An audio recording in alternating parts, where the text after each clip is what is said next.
Welcome to the Banker Lamp. Please enjoy the video. You'll begin by ensuring reliable power and proximity because the controls respond only when connected. Once the case is open and the light flashes white, pair with your device. This establishes the mapping the buttons use. Make sure Bluetooth is on and the device is awake because failed connections cause ambiguous press responses. After pairing completes, check audio briefly. Now you're ready to use the force sensor buttons on the stems for precise control. You apply pressure to the flat stem sensor, not a tap, because it senses squeeze force. Once done, a single press reliably plays or pauses and answers calls. Double and triple presses navigate tracks, which you'll feel as distinct clicks.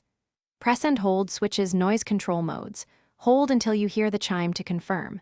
If you need volume control, use your device, Siri, or customize press and hold to adjust volume in settings. Practice short sequences to build muscle memory quickly.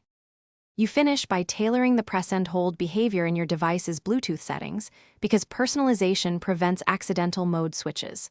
Once done, test each press pattern with audio playing and a call to confirm expected responses.